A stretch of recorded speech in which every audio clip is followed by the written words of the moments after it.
Puis le cerveau humain, là, il est paresseux. Ça se fait pas trop d'efforts en cerveau humain.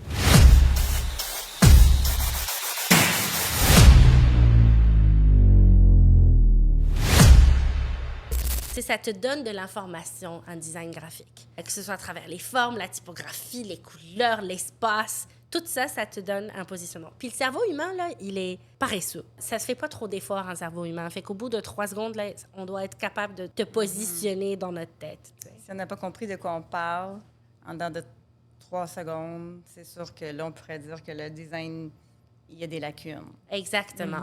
Fait que là, ça serait quoi le type d'information qu'un design graphique nous donne? Bien, si on parle de design graphique, je pense qu'il faut qu'on commence par dire c'est quoi l'objectif, c'est quoi le but de ce produit-là, de ce design-là. Parce que le design graphique, c'est partout. Donc, est-ce que c'est de la signalétique? Est-ce que ton but, c'est d'indiquer où aller, quoi faire? Est-ce que c'est un menu? Est-ce que c'est de quoi on parle? Puis c'est quoi le but? C'est quoi tu veux communiquer? Est-ce que c'est une bouteille d'eau? Exact. Est-ce que c'est Exactement. Est-ce que c'est une boîte de bar tendre, mais t'es pas sûr? C'est-tu des biscuits? Tu sais, je veux dire, c'est de ça qu'on parle. Donc, c'est quoi que tu essaies de dire? C'est quoi le message? C'est quoi ton objectif avec ce design-là? Après ça, tu y vas avec ça. Fait que mettons qu'on parle de produits de beauté ou l'exemple qu'on voulait parler, c'est, mettons, dans le packaging. On pourrait rester dans le packaging. Ouais, allons-y dans le packaging, vas-y. Donc, dans le packaging, si on prend, mettons qu'on est dans l'allée des barres tendres, c'est un bon exemple que j'aime faire parce que j'en ai fait du packaging pour des barres tendres. Fait que, il y a les barres tendres qui sont plus granola, qui sont plus santé, salon. Puis, il y a des barres tendres qui sont plus comme pour les enfants ou plus le fun. Donc, qu'est-ce qu'on veut comprendre? Fait entre les deux, souvent, comment on va savoir si un est plus santé puis si l'autre est plus pour les enfants, bien, ça va être avec les choix de couleurs. Des couleurs plus vibrantes, bien, même ça peut être... la typographie. La typographie. C'est une typographie un petit peu plus sérieux, plus...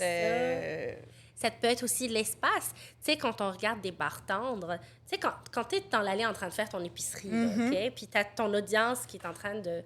Mettons, une femme, oui, elle a des enfants, mais elle essaye de perdre du poids, mettons. OK, on va prendre cette audience cible-là. Elle est en train de marcher sur l'allée, puis là, ben, c'est son regard qui va faire qu'elle va s'arrêter à un point. Mais dans sa tête, il y a un objectif. Tu sais, je veux acheter ça pour mes enfants, pour leur collation, et je veux acheter ça pour moi parce que j'ai des petits creux durant la journée, mais je veux pas que ce soit trop calorique. Donc là, dans son cerveau à elle, il y a déjà une sorte de template, là, si je peux dire ça, ou des standards. Des idées préconçues. C'est ça. Des idées préconçues qu'on a tous, en quelque part. Donc, c'est ça. Fait que si c'est comme, là, je pense s'il y a beaucoup de couleurs, bien, on va penser bonbons, pas bon pour la santé, chocolat. Fait que tu prends tous ceux-là. Mais après ça, si c'était plus dans des couleurs sobres, on va avoir l'impression que oui, effectivement. C'est sérieux, c'est pas très calorique, santé, etc. Tu sais, j'aime beaucoup penser à ça parce que ça me fait penser à Yummy Sport. Ils font des produits qui sont censés être bons pour la santé, qui te donnent de l'énergie. Il y a des protéines, il y a des barres tendres. Enfin, je pense qu'il y a des barres tendres. Mais en tout cas, ils ont comme plein de produits qui devraient être dans le secteur de santé, de bien-être, etc. Pourtant, c'est extrêmement coloré. Est-ce que tu les as déjà vus ou jamais? Non, faudrait que OK, je vais te montrer. Puis j'aimerais ça avoir ton avis là-dessus parce que quand j'ai parlé au CEO pour son e-commerce, la première chose qui m'a frappée, c'était vraiment, il m'a dit bien-être, santé, etc. Puis j'ai vu le packaging, ça a créé un disconnection. Pourtant, il venait de refaire son rebranding. Si on est trop dans des couleurs, ton sur ton ou sobre, ça peut aussi influencer ce qu'on imagine comme « Ah, c'est plus luxueux, c'est plus dispendieux ». Mais là, si tu veux que ça soit plus accessible, ben, c'est bien d'aller chercher des couleurs plus vibrantes. On est dans un monde plus de sport puis de santé. Mais ça, c'est... Tu me dis que c'est des... protéines, mais là, on est dans un autre... energy, pre-workout. On est dans un autre monde. Je suis un peu là-dedans avec mon ado. La génération... Une autre génération. C'est plus... On parle pas à la maman tant que ça. On est plus dans ceux qui s'entraînent. Mais c'est ça. S'entraîner, il faut que ça soit fun aussi. Mais c'est ça qu'il me disait. C'est une tendance, je pense. C'est ça. Moi, j'irais avec... C'est une tendance. Mais l'enjeu qu'il y a avec lui, c'est que quand j'ai parlé avec lui, il me disait, dans le e-commerce, on essaie comme d'augmenter nos ventes, etc., puis ça fonctionne pas. Puis il m'a montré, il m'a dit c'était qui son audience cible. Il m'a dit des gens qui sont dans le bien-être, dans la santé, etc. Puis il m'a montré le packaging, puis ça allait pas ensemble.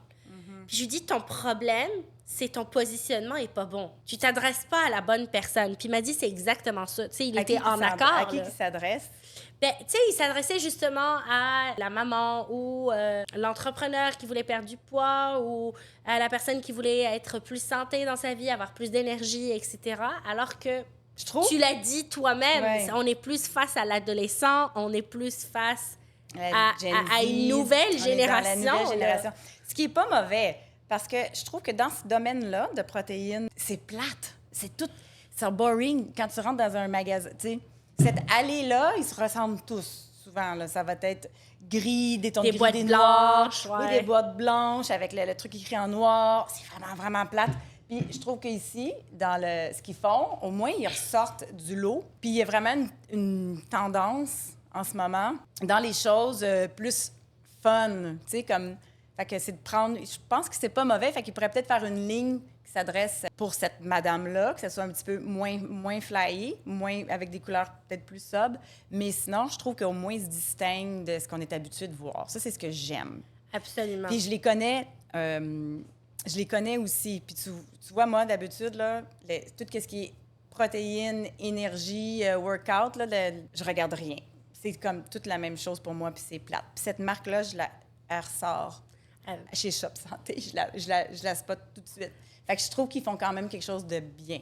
Ben, je suis d'accord avec toi, puis moi, j'ai la même chose. Moi, Yummy Sport ne s'adresse pas à moi, je ne suis pas leur clientèle cible.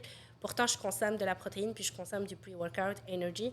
Mais moi, c'est plus Good Protein qui s'adresse à moi. Je ne sais pas si tu connais, mais ça ressemble à ça. Puis c'est une marque canadienne qui fait aussi des produits, des protéines que tu peux acheter et shaker.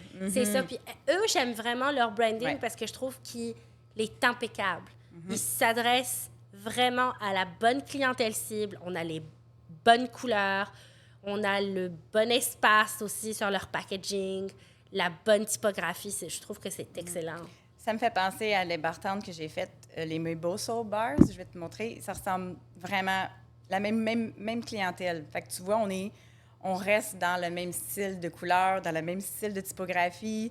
Fait que c'est vraiment vrai qu'on a les gens ont des idées préconçues, puis ça parle à certaines personnes. Fait qu'on est dans l'information, tu sais, toutes les choses qui sont bien placées. Bien c'est placé. Comme sur une grille graphique très... méthodique. Très rigide, exactement, avec les icônes. On est dans l'information ici, dans l'éducation. Ouais. On éduque ta clientèle, fait que les gens ils se sentent comme si, ça, c'est vraiment de qualité. Comparé à Yummy Sport, où on est plus dans le fun, on est dans le fun, l'énergie. Exactement, dans l'énergie. C'est vraiment ça parle à une clientèle plus jeune. Qui est complètement différente. Puis tu vois, ici, l'utilisation de l'espace, il y a beaucoup de... C'est plus épuré. Versus l'autre, l'espace est tout bien rempli. Fait que ça flash plus, mais les deux peuvent ressortir du lot. Donc, des fois, on pense qu'un truc bien chargé, ça va te faire ressortir. Ça dépend si tu as une hiérarchie et des niveaux de lecture. Comme dans le Yummy, c'était très chargé, mais c'est le jaune qui ressortait. Fait qu'il y a un élément qui ressortait. Après, tu voyais.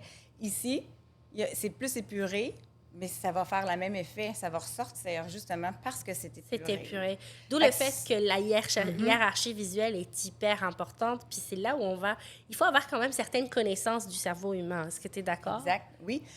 Un autre exemple qu'on peut prendre, c'est des fois, mettons, on veut écrire le mot fort. Tu as une phrase, puis tu veux écrire le mot fort ou que tu veux écrire... Mais là, tu vas avoir tendance à le mettre gros ou à prendre une typographie qui est très gras, qui est plus large. Puis là, tu vas pas... Mais l'effet pourrait être pareil si tu mettais le mot en tout petit, épuré sur une page, puis ce mot-là va ressortir. Donc, ça va faire le même effet. Il va être fort.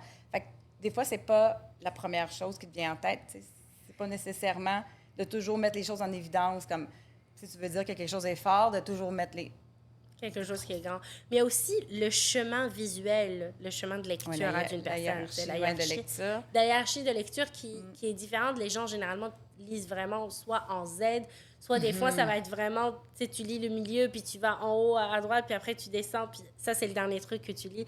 Je vois beaucoup de vidéos qui montrent ça, puis je trouve ça super intéressant parce que moi aussi, ça va oui. vraiment chercher l'inconscient. Là, on s'entend que notre clientèle cible fait pas ça exprès, là. Non, c'est c'est vraiment l'inconscient, puis c'est des schémas un peu, c'est un réflexe humain, tu sais. C'est un réflexe humain, exact. Fait que c'est pour ça que c'est important de sortir. Qu'est-ce que tu veux communiquer en premier? Puis c'est pour ça que c'est important d'avoir ton objectif clair de à quoi sert ce design. Donc, tu veux-tu que le logo sorte en premier ou tu veux qu'on voit que c'est une barre tendre qui sort en premier? T'sais? Ou tu veux que ce soit la fragrance qui sort en premier? Fait que des fois, c'est ça. Il faut décider qu'est-ce qui est plus important pour nous. Puis comment tu vas le faire ressortir. Communiquer. C'est une langue. Tu sais, moi, je dis toujours à mes clients, puis le design graphique, c'est une langue pour le client parce que c'est une manière dont on communique et c'est une manière différente de recevoir le message visuellement au lieu de... Exactement. C'est ça, parce qu'on peut dire beaucoup de choses juste avec une photo alors qu'il n'y a pas de texte. Parlons de ça, par exemple, où c'est vraiment un design où on n'a pas de texte. Donc, on n'a pas d'informations, mais c'est juste la colorimétrie de l'image. Ou c'est carrément la photo d'une barre tendre sur la boîte. Ça. Puis c'est le choix de l'éclairage. Est-ce que la barre tendre est en miettes? Est-ce que la barre tendre est un morceau? Est-ce qu'il y en a plusieurs? Fait que ça peut être juste le visuel qui le fait ressortir. Puis ça, on va avoir le même problème. Est-ce que tu veux que ça ait l'air plus santé? Ou tu voudrais que ça ait l'air plus accessible? C'est la même chose. Comment que tu vas photographier? Le communiquer. Oui, quel genre d'image que tu vas prendre? Puis il y a beaucoup de personnes qui se disent « Ah, mais parce que c'est des produits différents, donc c'est normal que la communication soit différente. » Mais toi et moi, on a travaillé pour une compagnie où on avait le même produit avec le même ingrédient clé. Donc, le même type de produit qui était... On va prendre le gel douche, par exemple, avec le même ingrédient clé qui était le lait de chèvre. Et pourtant, on avait deux visuels complètement différents parce qu'on s'adressait à deux clientèles cibles. Fait comment tu peux expliquer, c'est toi qui avais travaillé l'image de marque des deux, comment tu peux expliquer la différence de ces deux visuels-là? Comment tu l'as planifié? Bien, il y en avait un, encore là, c'est important de cibler ton persona, à qui on parle. Donc, on parlait d'une famille, une mère de famille, qui cherche un bon produit pour toute ses la enfants, famille. Exactement, mais pour tout le monde. Après ça, on parlait plus à une femme ou un homme qui cherche un produit plus haut de gamme, plus de qualité. Donc, c'était... La perception était complètement différente. Donc, comment qu'on l'a fait avec celle qui parle à la famille? Bon, on avait utilisé des couleurs pour les fragrances.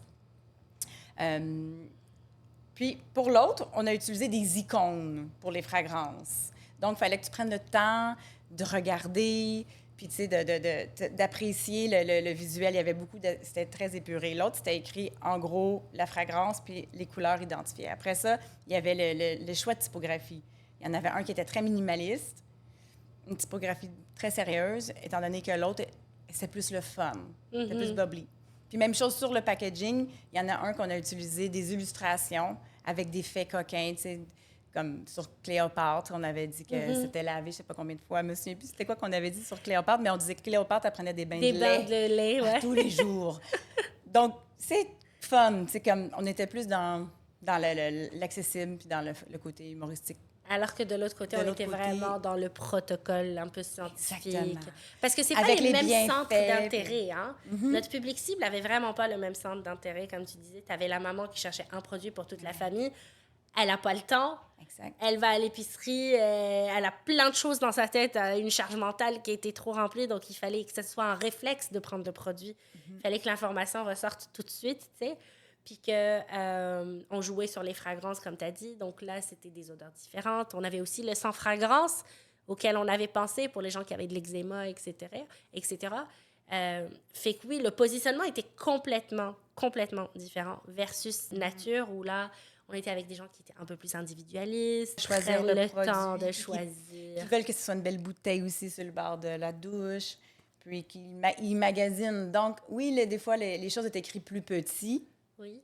Mais les gens, ils prenaient le temps de le magasiner. Puis quand c'est plus épuré, bien, ça donne un effet haut de gamme. Haut de gamme, exactement. Puis si tu te rappelles, on était allé même plus loin dans le design, c'est on était un peu dans une sleeve qui était shiny, l'autre, on était dans une sleeve qui était mat. Exactement. Est-ce que tu peux nous parler de cette différence-là? Pourquoi avoir... C'est un petit détail, là, mais c'est un petit détail qui faisait quand même toute la différence au niveau du positionnement. C'est ça. Mais c'est la perception qu'on a qu'on pense que c'est plus luxueux. Puis il était même mat un petit peu. C'est comme... Ça, on va revenir à du packaging. Si tu as 2 boîtes de carton, puis il y en a un qui c'est un papier shiny, puis l'autre c'est un papier plus craft, plus brut, ben ça va faire sortir tes valeurs, mettons, éco-responsables de la compagnie. Fait que tu vas penser que, OK, il y a un souci de l'environnement. Fait que c'est la même chose que si un sleeve qui est mat, qui était, à l'époque, c'était tendance, là, parce qu'aujourd'hui, ça ne fonctionnerait pas, mais ça fait plus haut de gamme versus le shiny qui est dans le bain, il brille. C'est pas important, tu sais. C'était pas dans les valeurs de la mère, là. C'était juste comme, on le prend parce qu'il flash, les enfants ils vont l'aimer, ils vont avoir envie d'aller se laver parce que ça, tu sais, ça brille. Versus l'autre, la madame avait quelque chose de plus chic. Puis je trouve ça super intéressant ce que tu as dit, c'est qu'avant ça fonctionnait, aujourd'hui ça ne fonctionne pas. Mais là, parce que les tendances évoluent. Exactement. Donc, comment une marque peut s'adapter et garder la cohérence de sa marque et donc garder les règles qu'elle avait créées dans son brand deck en suivant les tendances? Mais il faut faire attention avec les tendances. Fait que si on est à la recherche, il faut se demander, à chaque fois qu'on veut changer quelque chose, il faut toujours revoir ton positionnement. Pourquoi qu'on veut changer? Pourquoi qu'on veut suivre la tendance? Il y a des tendances qu'on sait qui ne vont pas durer, mais il y a des tendances que, oui, c'est bien, mais pense pas que tu peux juste changer pour changer. Il faut quand même que tu te demandes pourquoi. C'est quoi la tendance? Est-ce que ça s'adresse à nous? Est-ce que ça s'adresse à quelqu'un d'autre ou pas? Fait que comment tu t'adaptes? Bien, je pense que tu refais une petite analyse, tu refais une petite recherche. Tu vois avec ta clientèle, voir, tu peux faire des tests. Tu peux essayer un produit test. Puis tu vois si ça fonctionne.